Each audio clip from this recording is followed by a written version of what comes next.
अब मैं स्टार्ट करूं उससे पहले अगर एक बार क्विकली बेटा आप लोग कल वाला एक बार रिवाइज कर लें तो बहुत अच्छा हो जाएगा।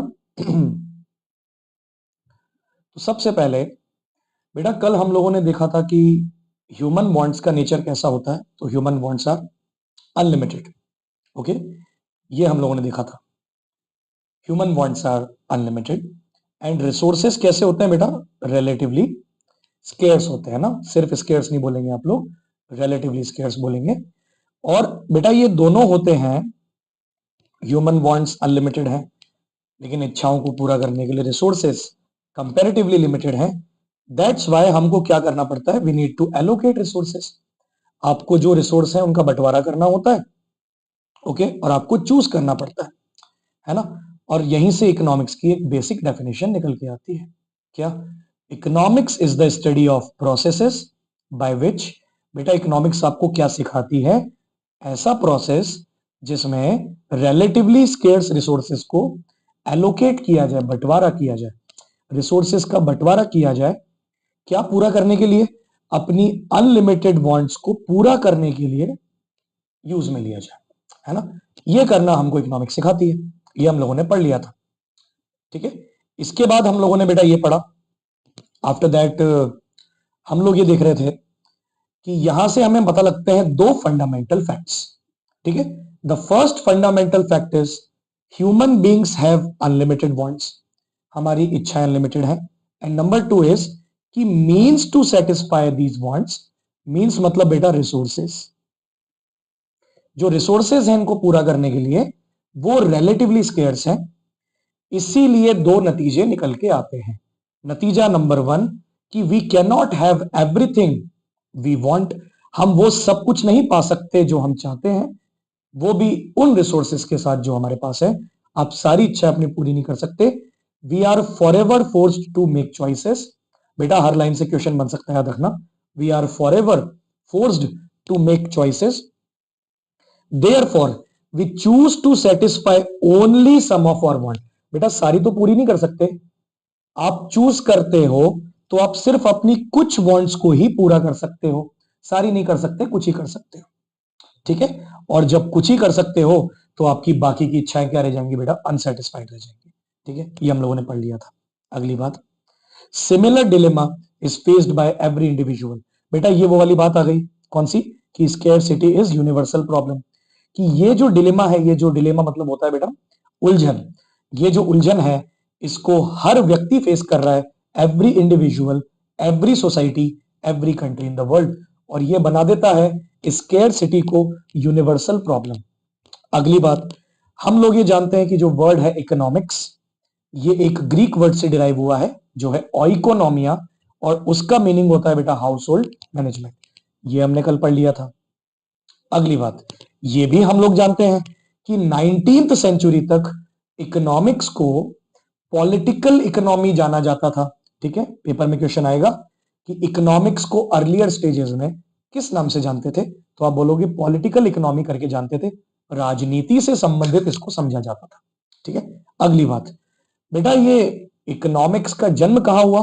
तो हम बोलेंगे एक किताब लिखी गई, उस किताब का नाम था an inquiry into the nature and causes of wealth of nation, 1776 में, जिसको हम यूजुअली वेल्थ ऑफ नेशन भी बोलते हैं। और ये बुक लिखी थी बेटा हमारे और कोई नहीं, father of economics Adam Smith साहब ने लिखी थी। ठीक है, और इसको पहला मॉडर्न वर्क इकोनॉमिक्स का माना जाता है। लेकिन जो बच्चे कल की क्लास अटेंड किए थे, मैंने आप लोगों को बताया था कि ये इकोनॉमिक्स का पहला वर्क नहीं है, ये मॉडर्न इकोनॉमिक्स का पहला वर्क है। इकोनॉमिक्स का पहला वर्क हम किसको बोलते हैं? तो बेटा वो तो हम बोलते हैं अर्थशास्त्र को। ठीक है, अच्छा अगली बात, बेटा इसके बाद कुछ डेफिनेशंस हैं जिनको आपको याद रखना बताया था मैंने। जैसे कि एडम स्मिथ साहब जो थे, उन्होंने डेफिनेशन दी थी किसकी? उन्होंने डेफिनेशन दी थी वेल्थ डेफिनेशन, ये सबको याद रखना है। और उन्होंने सिर्फ वेल्थ की बात की थी जो दिखने वाली चीजें होती है ना। लेकिन ये किसको इग्नोर करते थे? वेलफेयर को। तो वेलफेयर की बात किसने करी बेटा? तो वेलफेयर की बात करी थी अल्फ्रेड मार्शल ने। इन्होंने वेलफेयर ओरिएंटेड डेफिनेशन दी थी। इन्होंने कहा था कि स्टडी ऑफ मैनकाइंड करना चाहिए। अगले बंदे का नाम है एसी पिगो। इन साहब ने बोला था कि इकोनॉमिक्स तो हम इकोनॉमिक्स में तो वो पढ़ते हैं जिसको मनी में मेजर किया जा सके, तो ultimate measuring rod is money, ये भी हम लोगों ने पढ़ लिया था। आफ्टर दैट लियोनेल रॉबिन्स कहते हैं कि स्केयरसिटी डेफिनेशन जो आप अभी पढ़ के आए ना बेटा, वो स्केयरसिटी डेफिनेशन है, वो लियोनेल रॉबिन्स, आज आपको इनकी तस्वीरें भी दिख रही होंगी, ये वो महानुभाव है जिनकी वजह से हम ये सब्जेक्ट बेटा पढ़ रहे हैं, है ना। काश तुम ना हुए होते तो कितना अच्छा होता है, याद है दिमाग में, ठीक है। ओके बेटा, इसके बाद सारी डेफिनेशंस मैंने आपको पढ़ा दी थी और उनकी काम की बात भी बता दी थी, ठीक है। ओके, ये सब हम पढ़ चुके हैं ऑलरेडी, इन पे दोबारा डिस्कशन नहीं करेंगे। यहां से बेटा हम लोगों को आज पढ़ना है, तो आप लोग थोड़े अटेंटिव हो जाए ताकि हम लोग बिल्कुल अच्छे से पढ़ना स्टार्ट करें। चलिए बेटा, तो हम फाइनली ये कह सकते हैं कि economics is the study of, economics का है कि स्टडी है बेटा, तो बेटा हम बोल सकते हैं कि how we work together to transform the scarce resources into goods and services to satisfy the most pressing और ऑफ इन्फिनिट वांट। मेरी बात को बहुत गौर से सुनना, अभी अभी आप पढ़ के आए हो, resources are limited, wants are unlimited, बिल्कुल हम बेटा ये अभी अभी पढ़ के आए हैं, लेकिन अब आप इसको जरा एक बार नेशन पे अप्लाई करके देखना बेटा एक बार। देखो, एक इंडिविजुअल के लिए तो पढ़ना बड़ा आसान है, और वो तो आप 11th क्लास से ही पढ़ रहे हो यार। कितना आसान है बोलना कि मेरे पास 10,000 रुपए हैं लेकिन मेरी इच्छाएं 1 लाख रुपए की है। ठीक है, वो सारी बातें ठीक है, लेकिन बेटा एक बार आप इसको इकोनॉमी के पर्सपेक्टिव से देखो और मुझे बताओ, एक बार इकोनॉमी के पर्सपेक्टिव से देखिए बेटा, इकोनॉमी के भी रिसोर्स लिमिटेड है, और जल्दी मेरे को बताएं एक बार, इकोनॉमी के रिसोर्सेज बेटा हम किसे कहते हैं, तो आप लोग जानते हैं किसे कहते हैं, land, labour, capital, entrepreneurship, factors of production, बेटा ये भी लिमिटेड होते हैं, ठीक है। अभी हम अगला चैप्टर जब क्लास में स्टार्ट करेंगे तो मैं आपको ये बात प्रूव कर दूंगा कि land, labour, capital, entrepreneurship, every single factor of production is limited in nature, ये लिमिटेड होते हैं, ये हम जानते हैं, बताऊंगा मैं आपको, है ना। लेकिन इन रिसोर्सेस से क्या होता है बेटा, गुड्स एंड सर्विस का प्रोडक्शन, और वो एक नहीं, वो अनलिमिटेड होते हैं, अनगिनत गुड्स एंड सर्विस बनाए जा सकते हैं इन लिमिटेड रिसोर्सेस के साथ, अनगिनत गुड्स एंड सर्विस, बहुत सारे गुड्स एंड सर्विस आप बना सकते हैं, लेकिन क्या बना पाओगे सारे? नहीं, तो वही हमें चूज करना पड़ता है, कौन से गुड्स एंड सर्विसेज बनाए, कौन से नहीं बनाए, और यहीं से फिर हम जब आगे डीपली इकोनॉमिक्स को पढ़ते हैं, आगे दूसरी क्लासेस में जब आप पढ़ोगे, तो यहीं से कॉन्सेप्ट निकल के आता है अपॉर्चुनिटी कॉस्ट का, कुछ बनाओगे कुछ नहीं बना पाओगे, और जिनको नहीं बना पाओगे ना, उनके लिए मन में दुख रहेगा, मलाल रहेगा, है ना। खैर बाय द वे, मैंने आपको ये समझा दिया है कि इकोनॉमिक्स, अब बेटा पूरे देश के पर्सपेक्टिव से बात करो, इकोनॉमिक्स आपको ये सिखाती है कि हम सब लोग मिलके कैसे ट्रांसफॉर्म करते हैं स्केर्स रिसोर्सेस को, और बेटा स्केर्स रिसोर्स मतलब बोले तो land, labour, capital and entrepreneurship, इनको मिला के हम इनसे कैसे बनाते हैं गुड्स एंड सर्विसेज, और वो गुड्स एंड सर्विसेज जो कि अनलिमिटेड बन सकते हैं, लेकिन सिर्फ आप वही बनाते हो pressing of our infinite want, जो मोस्ट प्रेसिंग, बेटा मोस्ट प्रेसिंग का मतलब होता है सबसे ज्यादा जरूरी, सबसे जरूरी जो वांट्स हैं उनको पूरा करना, उसके लिए जिन गुड्स एंड सर्विस की जरूरत है उनको आप बनाते हो।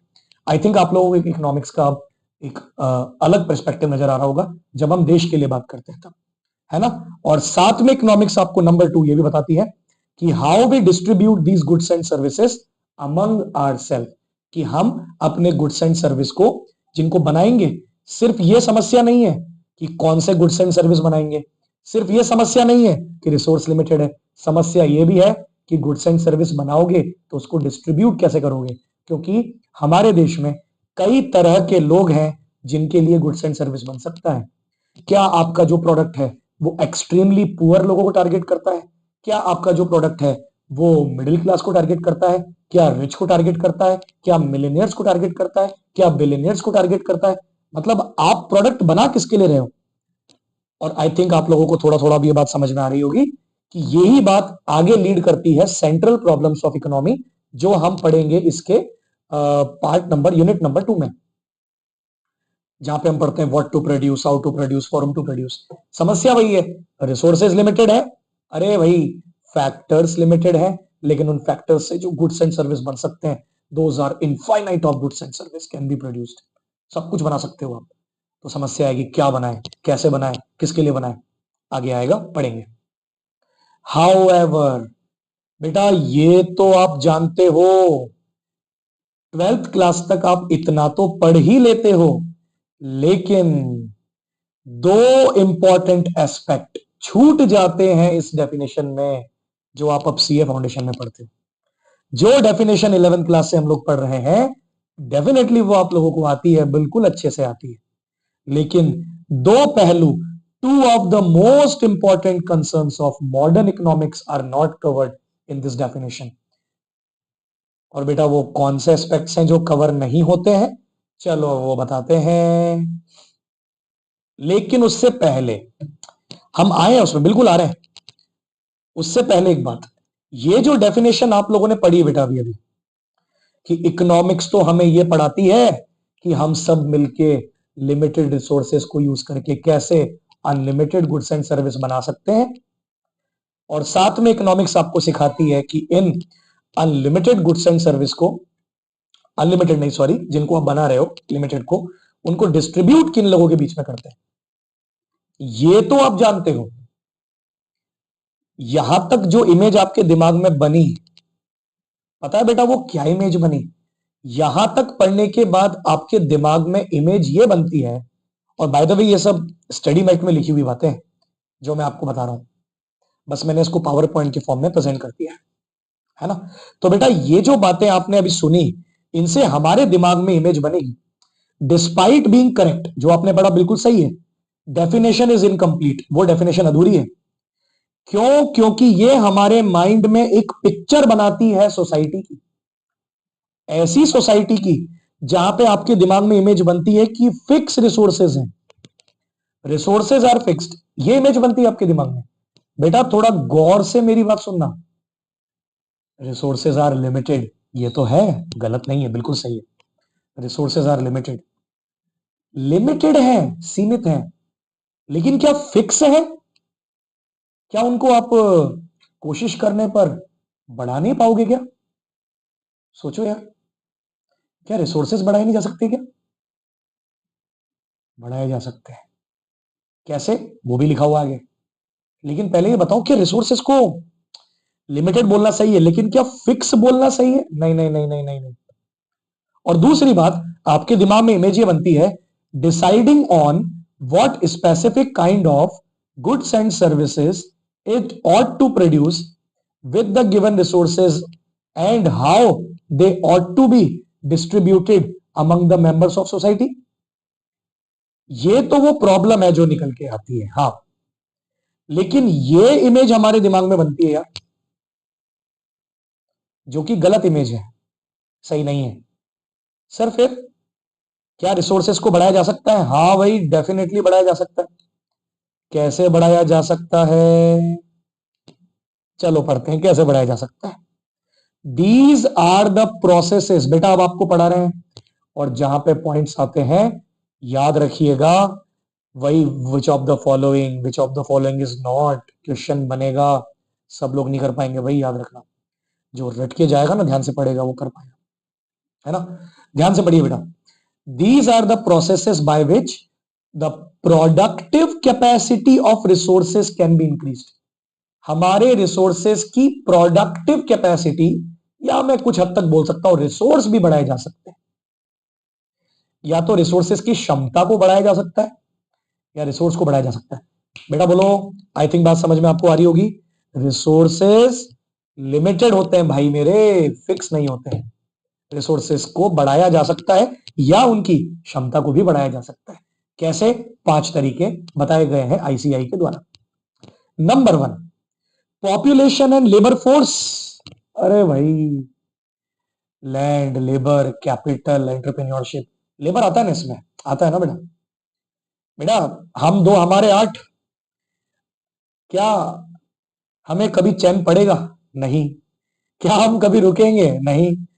हम जनसंख्या बढ़ाते जाएंगे, बढ़ाते जाएंगे, बढ़ाते जाएंगे, हम कभी रुकेंगे नहीं, कभी थमेंगे नहीं, हम तो पॉपुलेशन बढ़ाते जाएंगे। और जब पॉपुलेशन बढ़ती जाएगी, आई थिंक आप लोगों ने पढ़ रखा होगा, जब पॉपुलेशन बढ़ती जाएगी, जब पॉपुलेशन बढ़ती है तो बेटा इसकी वजह से लेबर फोर्स बढ़ती है, और जब लेबर फोर्स बढ़ती है तो इसी के कारण वर्क फोर्स भी बढ़ती है। काम करने वालों की संख्या बढ़ेगी, रिसोर्स बढ़ेंगे। तरीका number 1, population and labour force has increased. ठीक है सर। दूसरा, new sources of raw material have been discovered. आप लोगों ने सुना होगा ना यार बेटा, अभी लास्ट ईयर की बात है, जम्मू एंड कश्मीर में लिथियम के भंडार मिले हैं। लिथियम वो होता है जो लिथियम आयन बैटरीज, आपने सुना होगा, ईवी या इलेक्ट्रिक व्हीकल्स में काम आता है, जिसको हम अभी तक इंपोर्ट करते थे, उसका बहुत बड़ा खनिज भंडार मिला है हमारे देश में। बेटा मेरे को बताओ, अभी तक अगर हमारे देश में 10 लाख ईवी बनती थी, एग्जाम्पल दे रहा हूं मैं फॉर एग्जाम्पल आपको, क्या अभी भी 10 लाख बनेगी क्या? नहीं भाई, रॉ मटेरियल नए फाउंड हो गए ना, तो बढ़ गई तुम्हारी प्रोडक्शन कैपेसिटी, रिसोर्स बढ़ गए भाई। नए sources of raw material discover कर लो ना, क्यों नहीं बढ़ेंगे? Number 3, new and better plant and equipment have been made available on farms and factories and mines. बेटा जहां पे आप प्रोडक्शन करते हो, जरा मुझे बताओ, रेगुलरली इनोवेशन हो रहे या नहीं हो रहे? क्या टेक्नोलॉजी इंप्रूव हो रही है या नहीं हो रही है? क्या टेक्नोलॉजिकल अपग्रेडेशन हो रहा है या नहीं हो रहा है? डेफिनेटली हो रहा है। और जब टेक्नोलॉजिकल अपग्रेडेशन हो रहा है तो मैं ये बोल सकता हूं, मैं डेफिनेटली ये बात बोल सकता हूं कि रिसोर्स तो नहीं बढ़ रहे हैं, लेकिन जो रिसोर्स है उनकी क्षमता तो बढ़ रही है ना। पहले एक इंसान अगर 10 यूनिट बना पाता था, तो अब एक नई मशीन आई है जिसकी मदद से वो 100 यूनिट बना पाता है। डेफिनेटली क्षमता बढ़ गई है। अगला, not only has the quantity of productive resources has increase, there quality has also improved. अभी बताया मैंने बेटा, रिसोर्सेज की सिर्फ क्वांटिटी नहीं बढ़ती है, उनकी क्वालिटी भी बढ़ती है। और इसी से रिलेटेड अगला पॉइंट भी है, तो वो लगे हाथ आप लोग समझ ही लो, अच्छा रहेगा। बेटा आप लोगों ने सुना होगा ना, human capital formation, I think आप लोगों ने सुना हुआ है। बेटा इंसान तो हम सब हैं, लेकिन क्या हम ह्यूमन कैपिटल है? नहीं। एक ह्यूमन को ह्यूमन कैपिटल कैसे बनाया जाता है? एजुकेशन देके, ट्रेनिंग देके, एक्सपर्ट बना के, on the job training, education, health care. अगर हमारे देश में एजुकेशन अच्छी दी जाए, स्किल डेवलप किए जाए, लेबर फोर्स की प्रोडक्टिविटी बढ़ाई जाए, बेटा इससे बोलो क्या होगा? अगर हमारे देश के, मैं एग्जांपल दूं, अगर 147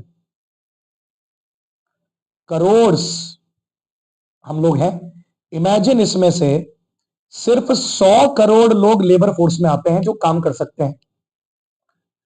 क्यों नहीं हम इन 100 से 120 करोड़ कर लें?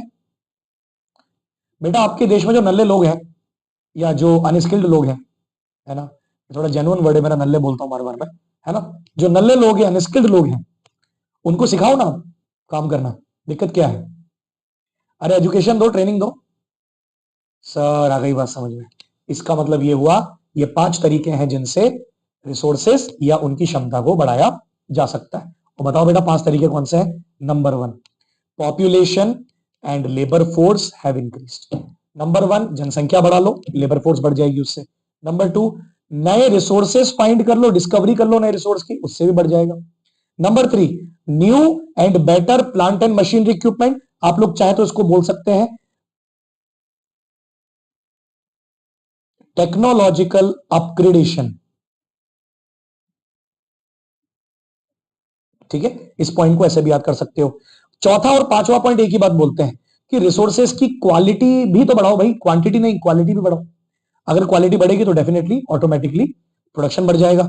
और लास्ट, ह्यूमन कैपिटल फॉर्मेशन किया जाए, काम करने वाले बढ़ेंगे, एक्सपर्ट बनेंगे, संख्या बढ़ेगी, क्वालिटी बढ़ेगी, क्वांटिटी बढ़ेगी, तो प्रोडक्शन भी बढ़ जाएगा। तो भाई अब हमें यह समझ में आता है कि इकोनॉमिक्स, अभी तक हम क्या जानते थे? अभी तक हम जानते थे पहला पॉइंट कि इकोनॉमिक्स हमें क्या सिखाती है कि नेशन कैसे एलोकेट करता है अपने स्केर्स रिसोर्सेस को कई तरह के गुड्स एंड सर्विस बनाने में। लेकिन अब हम ये भी जानते हैं कि इकोनॉमिक्स सिर्फ आपको ये नहीं सिखाती कि लिमिटेड रिसोर्सेज को कैसे गुड्स एंड सर्विस बनाने में यूज किया जाए। इकोनॉमिक्स आपको यह भी सिखाती है कि इन रिसोर्सेज की प्रोडक्टिव कैपेसिटी कैसे बढ़ाई जाए, रिसोर्स कैसे बढ़ाए जाए या उनकी प्रोडक्टिव कैपेसिटी कैसे बढ़ाई जाए। अभी तक आप लोगों को पता होना चाहिए कि दो चीजें इकोनॉमिक्स सिखाती है। Number one, relatively scarce resources को कैसे यूज करके जो प्रिसाइसली जो बहुत सारे गुड्स एंड सर्विस है उनको बनाया जाए, ये भी सिखाती है economics. And number to, economics आपको ये सिखाती है कि जो गुड्स एंड जो रिसोर्सेज हमारे पास अवेलेबल है उन रिसोर्सेज की प्रोडक्टिव कैपेसिटी कैसे बढ़ाई जाए, और वो कैसे बढ़ाते हैं वो भी 5 पॉइंट हमने पढ़ लिए। सर अब तो डेफिनेशन पूरी होगी होगी सर, बेटा नहीं, अभी भी एक ऐसा पॉइंट है जो स्टिल हम मिस कर रहे हैं। अभी भी एक पॉइंट है जिसको हम मिस कर रहे हैं, और वो पॉइंट पढ़ने के बाद आप डेफिनेशन दे सकते हो, कंप्लीट डेफिनेशन ऑफ इकोनॉमिक्स। और बाय द वे ये मेरे शब्द नहीं है, ये सब इंस्टीट्यूट के स्टडी मटेरियल में लिखा हुआ है। तो वो डेफिनेशन का तीसरा पार्ट कौन सा है जो स्पेशल है, तो चलो तीसरे पार्ट की बात की जाए। वो तीसरा पार्ट क्या है, तो बेटा सुनो, ध्यान से पढ़ना। Factors which in the past have led to the sharp fluctuations in the rate of utilization of these resources। ओ हो, बेटा बोलना पड़ेगा। अरे बताओ, हम सब ने बिजनेस साइकिल पढ़ा हुआ है, मेजॉरिटी बच्चों ने पढ़ा हुआ है। बेटा अगर मैं एक्स एक्सिस पे टाइम ले लूं और अगर मैं वाई एक्सिस पे रियल जीडीपी को ले लूं, तो बेटा मेरे को बताओ, क्या हमारे देश का जीडीपी जब हम इंडिपेंडेंट हुए 1947 और अभी चल रहा है 2026, क्या हम लोग 1947 में हम बहुत डाउन थे, ये बात जानते हैं, क्या तब से लेके आज तक हमारी इकोनॉमी बस ऐसे आगे बढ़ी क्या बेटा? क्या हमारा जीडीपी बस बढ़ा ही बढ़ा है क्या? नहीं। जिन लोगों ने पढ़ रखा है ना बिजनेस साइकिल, वो लोग समझ गए होंगे मैं किस दिशा में जा रहा हूं। जाहिर सी बात है, नहीं बेटा, हमारा जीडीपी बढ़ा तो है लेकिन काफी उतार चढ़ाव फेस करते हुए हम बढ़े हैं। अल्टीमेटली तो हम आगे ही बढ़े हैं, लेकिन काफी सारे उतार चढ़ाव देखते हुए बढ़े हैं। मतलब हमने काफी फ्लक्चुएशन देखे हैं जीडीपी में। फ्लक्चुएशन समझते हो ना आप लोग?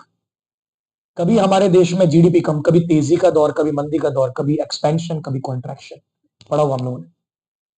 इसका मतलब यह है कि कभी हमारी इकोनॉमी में अच्छे दिन चल रहे होते हैं तब हमारा प्रोडक्शन एकदम धड़ाक से बढ़ जाता है, और कभी इकोनॉमी के बुरे दिन चल रहे होते हैं तब हमारा प्रोडक्शन गिर जाता है। हमने देखा ऐसा। बेटा एक बार कॉमन सेंस का प्रयोग करें। कभी प्रोडक्शन बढ़ जाता है, कभी प्रोडक्शन गिर जाता है। प्रोडक्शन और गिरना और बढ़ना ये तब होता है ना जब रिसोर्सेस का यूज भी बढ़े और घटे। बेटा जब मेरे को बताओ इकोनॉमी में बूम चल रहा होगा तब सब लोगों को एम्प्लॉयमेंट मिल रहा होगा, हम लोगों ने पढ़ा हुआ है, रिसोर्सेस का अच्छे से यूटिलाइजेशन हो रहा होगा, सब लोगों को नौकरी मिल रही होगी। मतलब जब इकोनॉमी में तेजी का दौर चलता है तब रिसोर्सेस का यूज बेटर होता है, जब इकोनॉमी में मंदी का दौर चलता है तब लोग बेरोजगार बैठे होते हैं और रिसोर्सेस का यूज कम हो जाता है। मतलब कुल मिला के सर बात ये बोलना चाह रहे हो आप कि हमने इतिहास गवाह है, पास्ट में देखा है, हमने पास्ट में देखा है कि रिसोर्सेस का यूटिलाइजेशन भी तो फ्लक्चुएट होता है, कभी कम कभी ज्यादा। तो रिसोर्सेस का यूटिलाइजेशन फ्लक्चुएट किन फैक्टर्स की वजह से होता है, उनकी स्टडी करना भी आपको इकोनॉमिक्स सिखाती है। हाँ बिल्कुल, उनकी स्टडी करना भी आपको इकोनॉमिक्स सिखाती है। एक बार फिर ये पॉइंट पढ़े। Factors which in the past have led to the sharp fluctuation in the rate. कौन सी rate? Rate of utilisation of resources.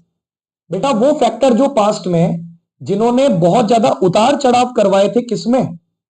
Resources के यूटिलाइजेशन में उतार चढ़ाव करवाए, उनकी स्टडी करना भी आपको कौन सिखाता है? इकोनॉमिक्स सिखाती है। चलो एक बार ये पॉइंट्स भी पढ़ के देखो। On the other hand we know that resulting growth in production and income has not been smooth. बेटा हमारा जीडीपी स्मूथली बढ़ा है क्या हमेशा? जाहिर सी बात है नहीं। बहुत ही स्पीड ब्रेकर की तरह उतार चढ़ाव देखते हुए आगे बढ़े हम लोग।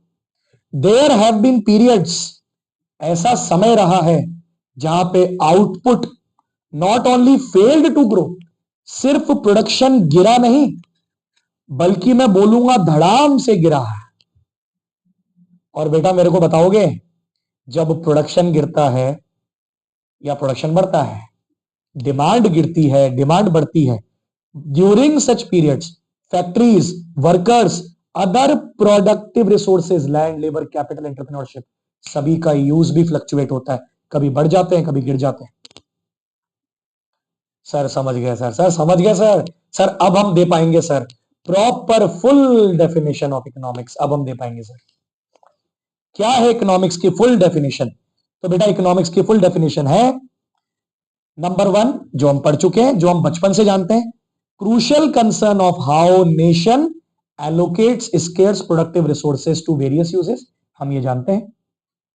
It also deals with the processes by which productive capacity of these resources is increase, हम ये भी जानते हैं कि रिसोर्सेज की प्रोडक्टिव कैपेसिटी कैसे बढ़ाई जाए, ये भी इकोनॉमिक्स सिखाती है। हेलो, नंबर 1 इकोनॉमिक्स आपको सिखाती है कि कैसे लिमिटेड रिसोर्सेज से अनलिमिटेड गुड्स एंड सर्विस बनाए जा सकते हैं, एलोकेट कैसे करें उसको। नंबर 2 इकोनॉमिक्स आपको यह भी सिखाती है कि कैसे अपने उन लिमिटेड रिसोर्सेज, जो कि लिमिटेड तो है लेकिन फिक्स नहीं है, उनकी प्रोडक्टिव कैपेसिटी कैसे बढ़ाई जाए, यह भी आपको सिखाती है। एंड नंबर 3 साथ में यह भी बताती है कि उन फैक्टर्स को भी पढ़ लो मेरे भाई, उन फैक्टर्स को भी पढ़ लो मेरे भाई जिन्होंने पास्ट में बहुत ज्यादा फ्लक्चुएट करवाया था, उनके बारे में भी पढ़ाई कर लो। बेटा मेरे हिसाब से मैंने आप लोगों को बेस्ट अभी तक इकोनॉमिक्स की डेफिनेशन समझा दी। एक बार ईमानदारी से बता दो मेरे को, यस और नो, क्या आप लोगों को इकोनॉमिक्स की डेफिनेशन और ये तीनों पार्ट समझ में आ गए हैं क्या? मैं आगे नहीं बढ़ूंगा जब तक मुझे आंसर नहीं मिलेंगे सबसे। जवाब दो फटाफट फास्ट, यस और नो। मैं चैट देखूंगा सबके।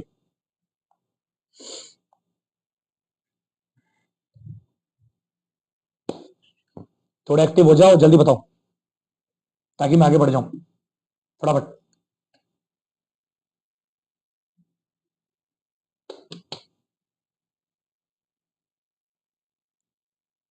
बोलो भाई बोलो, मैं ऐसे आगे नहीं बढ़ूंगा, सबको बोलना पड़ेगा एक बार यस और नो।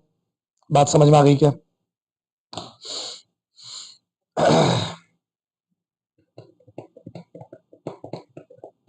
बेटा बहुत मेहनत लगती है यार ये सब करने में यार, है थोड़ा इनकरेजमेंट तब मिलता है जब आप एक्टिव रहो चैट में थोड़ा, है ना।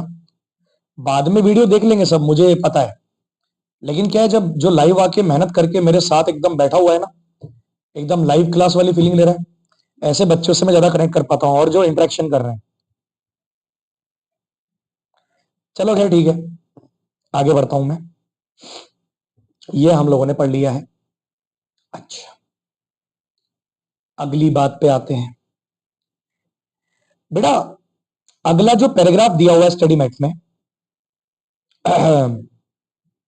अगला जो पैराग्राफ दिया हुआ है स्टडी मैट में, वो इस बारे में दिया हुआ है, मुझे ये बताओ यार, ये जो आप पढ़ रहे हो इकोनॉमिक्स, क्या इसको पढ़ने के बाद तुम एकदम सर्वगुण संपन्न बन जाओगे क्या? क्या इकोनॉमिक्स पढ़ने के बाद तुम पूरी दुनिया में कहीं भी जाके कैसी भी प्रॉब्लम्स हो, किसी भी इकोनॉमी में, किसी भी कंट्री में, कहीं भी जाके तुम किसी भी प्रकार की समस्या को क्या हल कर दोगे क्या? है क्या तुम इतने जबरदस्त हो जाओगे कि मैं सीए फाउंडेशन की को पढ़ के भाई मैं तो राजा बन गया यार, अब जीवन में बस मजा आ गया, अब मेरे से करवाओ तुम सॉल्व, अपन सब क्लियर कर देगा, भाई के पास आओ। क्या ऐसा होता है क्या? जाहिर सी बात है नहीं, ऐसा नहीं होता है।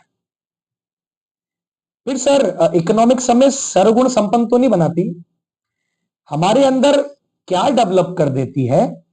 तो बेटा इकोनॉमिक्स आपके अंदर डेवलप कर देती है सबसे पहली चीज एनालिटिकल अप्रोच। पेपर में आएगा इकोनॉमिक्स क्या डेवलप करती है हमारे अंदर, तो भाई इकोनॉमिक्स पढ़ने से हमारे अंदर डेवलप हो जाती है एनालिटिकल अप्रोच। एनालिटिकल अप्रोच मतलब किसी भी समस्या के तह में घुसना, ये हमको आता है। और जो मेरे से पढ़ रहे हैं उनको तो विशेषता आएगा, क्योंकि हम घुस घुस के पढ़ते हैं हर चीज। इकोनॉमिक्स पढ़ने वाले हर व्यक्ति को समस्या की जड़ में घुसना आता है। तो एनालिसिस करने, विश्लेषण करने का एक गुण हमारे अंदर आ जाता है, इकोनॉमिक्स ये डालती है आपके अंदर। नंबर 2, इकोनॉमिक्स आपको यह बताती है choosing the best course of action from among the different alternative courses. और इसको थोड़ा दिमाग में रखना, क्योंकि पता है अभी आप क्या पढ़ रहे हो, इकोनॉमिक्स, लेकिन बेटा हमारे सब्जेक्ट का नाम क्या है, बिजनेस इकोनॉमिक्स। वो हम पढ़ेंगे, आ रहा है इसके बाद कि बिजनेस इकोनॉमिक्स क्या होता है। लेकिन उससे पहले, हाँ, वंश शर्मा भाई, थैंक यू भाई, थैंक यू सो मच। आपने तारीफ करी, अच्छा लगा यार। बस आप लोगों का प्यार है कि भाई इस तरह से हम लोग पढ़ा पा रहे हैं। आप लोगों की दुआ है, आप लोगों का प्यार है। हाँ, हमारी कला का इस्तेमाल तब है जब आप लोग पढ़ रहे हैं हमसे। हम कलाकार हैं, लेकिन उस कला को परखने वाला भी तो कोई चाहिए। चलिए बेटा देखिए यार एक बार। तो इकोनॉमिक्स आपके अंदर एक तो डाल देती है एनालिटिकल अप्रोच, एनालिसिस करना आपको आ जाता है। एंड नंबर 2, इकोनॉमिक्स तुम्हें सिखाती है सही रास्ता चुनना, चूज करना सिखाती है इकोनॉमिक्स। हमने देखा ना, हम लिमिटेड रिसोर्सेज में अनलिमिटेड वांट्स को कैसे पूरा करें। इकोनॉमिक्स चुनना सिखाती है, हार्ड डिसीजंस लेना सिखाती है। यस, इकोनॉमिक्स आपको अल्टरनेटिव कोर्सेज में से चुनना सिखाती है। और इजी करूं, इकोनॉमिक्स आपको डिसीजन मेकिंग करना सिखाती है, डिसीजन मेकिंग। यस, क्योंकि निर्णय लेने की क्षमता सब में नहीं होती यार, इकोनॉमिक्स डालती है आपके अंदर ये क्षमता। However it is necessary to remember, बेटा ये समझना जरूरी है कि most economic problems are complex nature. बड़ा इंपॉर्टेंट पैराग्राफ है, एग्जाम में क्वेश्चन आया हुआ है, 2 अटेम्प्ट पहले आया। इकोनॉमिक्स को पढ़ते समय यह याद रखना जरूरी है कि ज्यादातर जो इकोनॉमिक प्रॉब्लम्स होती है बेटा वो कॉम्प्लेक्स होती है, और वो कई सारे फोर्सेस, कई सारे फैक्टर्स से प्रभावित होती है। बेटा मैथ्स में, साइंस में चलता है कि 2+2 4 होता है, और 2 हाइड्रोजन और 1 ऑक्सीजन मिलकर पानी बनता है। जो यहां पे होगा वही अमेरिका में भी होगा, वही हर जगह होगा। लेकिन बेटा इकोनॉमिक्स में ऐसा नहीं है। याद रखिए, इकोनॉमिक प्रॉब्लम्स जो है वो काफी कॉम्प्लेक्स होती है नेचर में, और कॉम्प्लेक्स से मेरा मतलब है काफी जटिल और उलझन भरी होती है। और बेटा याद रखें, आप अगर किसी एक सिचुएशन में इकोनॉमिक प्रॉब्लम को सॉल्व करना सीख रहे हो, जरूरी नहीं है वो सिद्धांत या वो तकनीक आपकी दूसरी सिचुएशन में भी चल जाए। हो सकता है कि तुम दूसरे देश में जाके, दूसरी सिचुएशन में जाके तुम बोलो भाई आ गया, सीए हूं मैं तो भाई सब आता है मुझे करना, मैं इंडिया का चार्टर्ड अकाउंटेंट हूं, मैं पढ़ के आया हूं, है ना, हम गजब के हैं, आओ मैं अभी 2 मिनट में तुम्हारी इकोनॉमिक प्रॉब्लम सॉल्व करता हूं। नहीं, समय अलग है, परिस्थिति अलग है, कई सारे सेवरल फैक्टर्स हैं जिनसे प्रभावित होती है problem. Some of which are rooted in economics, कुछ तो ऐसे हैं जिनका संबंध इकोनॉमिक्स से होता है और वो तो तुम सॉल्व कर दोगे, लेकिन कुछ बेटा पॉलिटिकल और सोशल नॉर्म। अब तुम जाके बोलो यार, बड़ा फनी एग्जांपल दे रहा हूं, तुम जाके बोलो भाई आ गया north Korea, Kim Jong Un, अभी रुक तेरे को बताता हूं मैं, अभी मैं तुम्हारी इकोनॉमी सही कर दूंगा, 2 मिनट दो मुझे, तुम मुझे इकोनॉमी दो, मैं तुम्हें इकोनॉमी ठीक करके दूंगा। क्या ये चौड़ तुम दिखा सकते हो क्या जाके नॉर्थ कोरिया? नहीं, वहां का पॉलिटिकल सेटअप अलग है, वहां की इकोनॉमिक कंडीशंस तो चलो तुम समझ लोगे, लेकिन पॉलिटिकल सेटअप अलग है, वहां के सोशल नॉर्म्स अलग है? किसी अरेबियन कंट्री में जाके तुम शॉर्ट्स बेच रहे हो, सोचो, जो बीच पर पहने जाते हैं, और बोलते हो बिक क्यों नहीं रहे, तुम्हारा दोस्त बेचने गया, वो सक्सेसफुल नहीं हुआ, अब तुम गए वहां पे, रोक भाई आ गया, सीए बन के आया, अभी रुक मैं बिकवाता हूं। अबे वहां की सोशल कंडीशंस तो देखो, क्या बीच के कपड़े तुम शॉर्ट्स बिकवाओगे वहां पे? अरेबियन कंट्री यार वो, वहां नंगा पुंगा घूमना अलाउ नहीं है। है। आई थिंक बात समझ गए होंगे आप लोग, है ना। लो यही बात आगे लिखी हुई है, पढ़ के देखो एक बार। The study of economics can not ensure that all problems will be appropriately tackled. बेटा इकोनॉमिक्स जो है ना, वो आपको सर्वगुण संपन्न नहीं बनाती है। लिख देता हूं मैं यहां पे,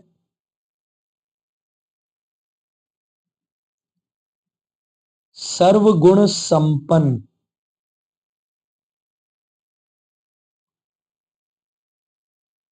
नहीं बनाती इकोनॉमिक्स आपको।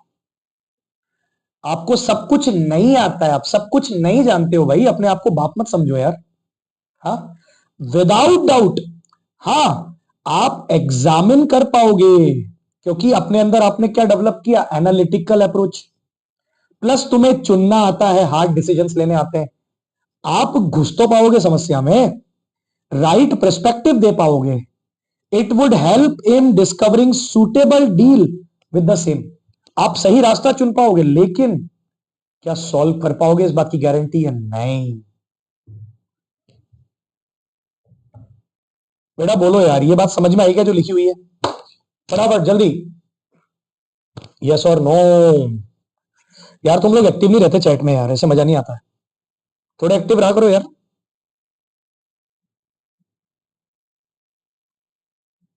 बोलो यार।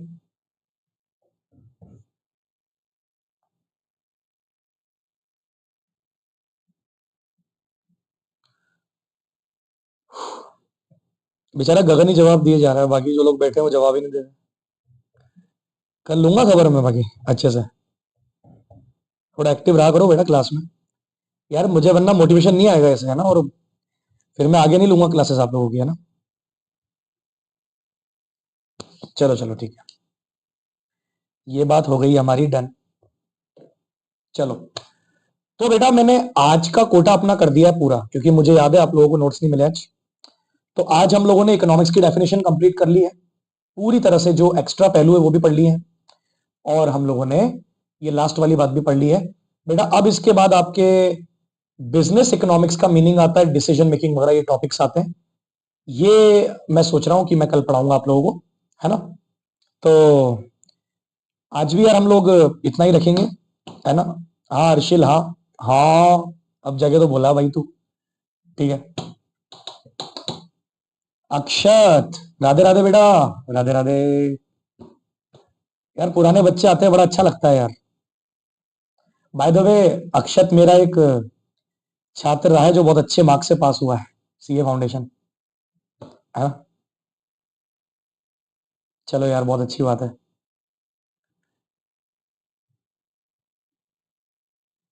बताइए बेटा, आई होप आप लोगों को ये बात समझ में आ गई होगी। तो एक काम करेंगे, कल मिलेंगे यार, है ना। ऐसे ही मिलेंगे इसी टाइम पे, 7:30 बजे से 8 बजे के बीच में, और आगे बढ़ेंगे जीवन में, है ना। शानदार पढ़ेंगे, फुल माहौल बनाएंगे, है ना। अरे बेटा यार, नहीं नहीं, सब आप लोगों की मेहनत भी है, प्लस, है ना, हमारा आशीर्वाद था आप लोगों के साथ, है ना, इसलिए। चलो यार, बहुत अच्छी बात है। अक्षत अभी शायद इंटरमीडिएट में है, और तैयारी कर रहा है सी एंटर की। बहुत बढ़िया बेटा, चलो अच्छी बात है, बहुत अच्छी बात है। कनेक्ट रहा करो बेटा, आप लोग मिलते रहा करो, अच्छा रहेगा। अच्छा लगता है जब पुराने स्टूडेंट्स आगे मिलते हैं। चलिए बेटा, कल हम लोग आगे बढ़ेंगे, आज बेटा इतना ही रखते हैं ना। चलिए, गुड नाइट, आप सबको बाय बाय, कल मिलते हैं। Thank you so much. Okay बेटा।